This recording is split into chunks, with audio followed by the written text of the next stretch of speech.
করতে গেছেন, ক্যাশ মেমোর চিকিৎসা করাতে হবে, ডাক্তারের কাছে গেছে ক্যাশ মেমো। এখানে লিখেছেন কত? 1750 টাকা দাম। নিজে প্রাইস গান মেশিনটা কই দেখি, বের করেন প্রাইস গান মেশিনটা বের করেন।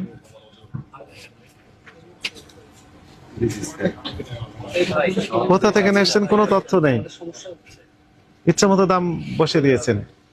মেয়াদ উত্তীর্ণ প্রোডাক্ট লেখেন, তারপর বিদেশি প্রসাধনী সামগ্রীতে কি ইম্পোর্টার নেই এবং নিজেই প্রাইস গান মেশিন দিয়ে দাম লিখে দিয়েছেন।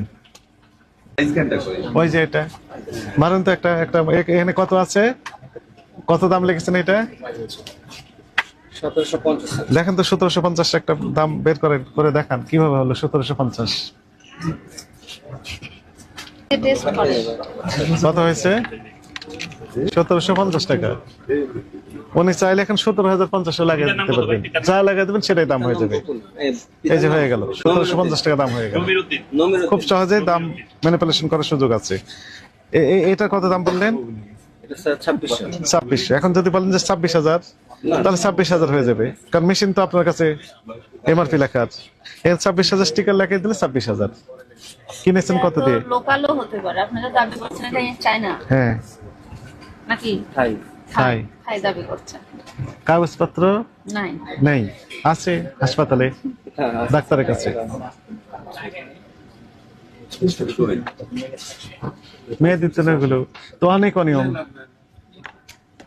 তাহলে প্রত্যেকটা প্রসাধনী সামগ্রী এইরকম ভেজাল, পেপারলেস।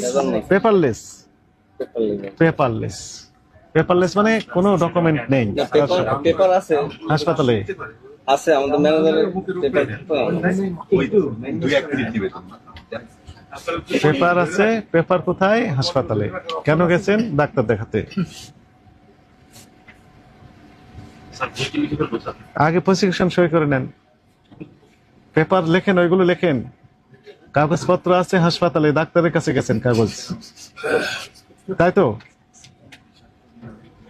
আপনি তো এই কথাই বললেন। এই যে আপনার নাম কি বললেন? বকুল। কত বছর যাবত ব্যবসা করেন? এখানে স্যার 5 বছর। 5 বছর। তো 5 বছর যাবতই ভেজাল ব্যবসা করছেন, একটারও ডকুমেন্ট নেই। আপনাদের ব্যাগগুলো কোথাকার? এই যে ওইসব ব্যাগ থাই সব থাই ব্যাগের আছে, চায়না আছে। আপনি কি ইম্পোর্টার? না, কিনে নিয়ে আসছেন নিশ্চয়। কোথা থেকে? পলয়েল মার্কেট। কাগজপত্র নেই, ওই কাগজপত্র একই কথা, হাসপাতালে গেছে। কাগজ আছে স্যার। হ্যাঁ হাসপাতালে চিকিৎসা করার পর তারপর দেখাবেন। আর এই মেয়াদ উত্তীর্ণের ব্যাপারে আপনাদের বক্তব্য কি? ভুল হয়ে গেছে এগুলো। অবশ্যই আমাদের ভুল হয়েছে, আমরা নেক্সট টাইম অবশ্যই চেষ্টা করবো যেন সম্পূর্ণ অবশ্যই মেয়াদ যেগুলো থাকবে সেগুলো টেস্টটা রাখার। আর অবশ্যই তো ইনটেকগুলো না স্যার, ওই যে আপনাদের কি একটাই দোকান না দুইটা আলাদা? আপনাদের নাম কি? আলমাসি। আলমাস? আলমাসি। আলমাসি। আর একটা আলমাস, ওইটা কি? ওইটা আলমাস। ওইটা আলমাস। আর আপনার আলমাস ই আলাদা। জি স্যার। একই রকমের নাম দিলেন কেন? আলমাসের সাথে আপনাদের কি সম্পর্ক? না কৌতূহল বশত আমি জানতে চাচ্ছি। আপনি বকুল নাম দিতেন, আপনার নামে নাম, বা ওই ম্যাডামের নাম অন্য কারো নাম দিতেন, ওই একই নাম দিলেন। রিমা। মানে আলমাস একটা ব্র্যান্ড, মোবাইল নম্বরটা বলেন। এই জন্য আলমাস থেকে আলমাস ই হয়ে গেছে, 017 ভেলকি লাগানোর মতো। 53 কাস্টমারকে ভেলকি লাগানোর মতো। না স্যার, জেলকে না স্যার। তাহলে ওই একই নাম ব্যবহার করলে আপনি একটা নিজস্ব ব্র্যান্ড তৈরি করেন যেন আলমাস আপনাকে ফলো করে। তো টোকিওতে লেখা মেড ইন টোকিও। টোকিও মানে কি? টার্কি। টার্কি? না, এটা টার্কি লেখা আর কি। টার্কি লেখা আছে। টার্কি তুরস্ক? হ্যাঁ। কোন দেশে তৈরি? চায়না? না স্যার, এটা তো যারা ইম্পোর্ট করে তারা বলে যে কারা টার্কি। এই যে কাগজ দেখান। Techno Enterprise. আপনি নিয়ে আসছেন কোথা থেকে? আমরা ইম্পোর্টার থেকে রেখেছি, আমার কাছে সমস্যা নেই, ডকুমেন্টস। ওই মোবাইল ফোনে হবে না, আপনি হার্ড স্যার মানে ডকুমেন্ট। এই যে আমাদের ফোনের ফোন মধ্যে ধরে দিবেন। সবগুলো থামেন আমি বলি। আমরা বলি ওই যে বসুন্ধরা সিটি তো আরেকটা ব্র্যান্ড, সেখানে একজন এই দোকানদার বলছেন যে ইম্পোর্টার কাছ থেকে আমরা ইন্ডিয়ান এই ড্রেস গুলো কিনে নিয়ে আসছি। ইম্পোর্টার নাম্বার দেন, ইম্পোর্টার নাম্বার দিল, ফোন দেওয়া হলো, বলে বিক্রি করেনি তার কাছে, একদম সরাসরি না করে দিয়েছেন। গতকালকে যে প্রোডাক্ট এসেছে সেটার অনুভব হয়েছে। আমাদের খুব বাজে অভিজ্ঞতা এগুলো। চকবাজারে দেখছি যে আমি চলতো এই কয়েকটার কাগজ আছে। না মানে আসলে আমাদের স্যার প্রতি এতে তো কাগজগুলো আমরা রেখে দিই নরমালি। এখন এটা হলো গতকালকে এইগুলো এই গতকালের এই কয়েকটাতে শুধু আছে, বাকিগুলো কোনোটাতেই নেই তো। এই যে জুতা স্যান্ডেল যা আছে কোনোটাতেই নেই তো। আপনি প্রাইস গান মেশিন দিয়ে লাগিয়ে দিয়েছেন। এই যে 1750 টাকা দামের সেন্ট, তাই না? পারফিউম জি স্যার। নিজে প্রাইস গান কত দিয়ে কিনেছেন এটা? এটা স্যার কেনা হলো 700। বাকিগুলো ইয়ে করেন নাই। প্রমাণ না, গতকালকে আমি নেই। যে প্রোডাক্টটা আসছে সেটা হলো এই মেমোটা, আর ওইটা তো আগে টিপে আসছে, তো ওইটার মেমো তো আলাদা। হ্যাঁ, এই যে যেমন আমি হয়তো চেয়েছি। এখন ওইটাটা তো ম্যাম আবার বের করতে হবে, অনেকগুলো কাগজ ইয়ে করে। তো যেমন এটা আসছে সিল্কি ড্রিম ফাউন্ডেশন, এটা হলো এই ব্র্যান্ডের।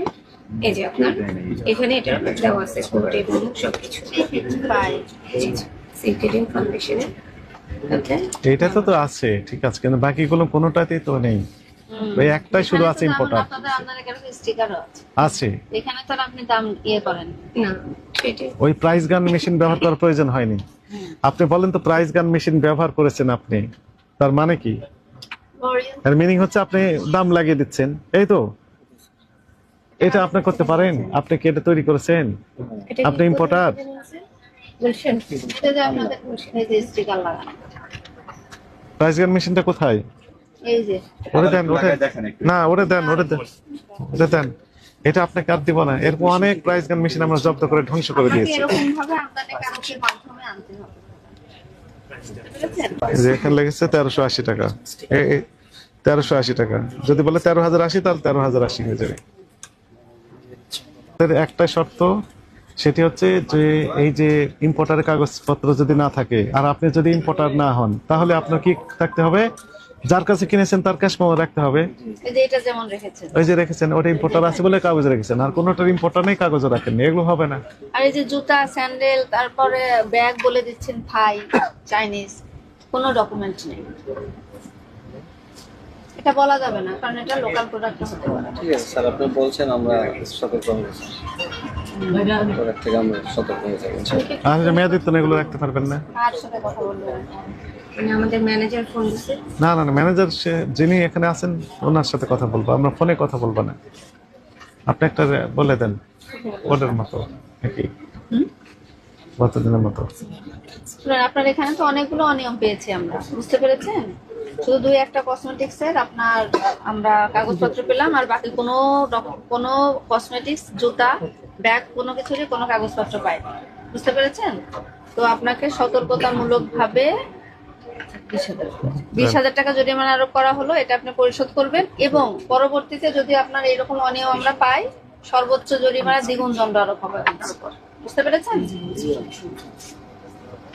আর আপনার টেস্টার হোক বা প্রোডাক্ট, কোনোটাই মেয়াদ উত্তীর্ণ প্রোডাক্ট দিয়ে মানুষের টেস্ট করাটাও তার জন্য স্বাস্থ্যের জন্য ঝুঁকিপূর্ণ।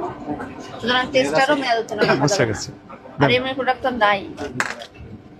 ঠিক আছে? পুরো ফেলে দেন। জি স্যার, ফেলে দিন। আর আমরা এই যে দিবেন মানে পরে? এখনই, এই ক্যামেরার সম্মুখে ফেলে দেন। রাখেন না, সেটা আমরা শেষ করে নেব। কোথায় ফেলবেন? আপনার ঝুড়ি আছে, ডাস্টবিন, জি আছে। ওগুলোতে দিয়ে দেন। পরে আবার উঠে ব্যবহার করবেন না আবার। না স্যার, বাইরে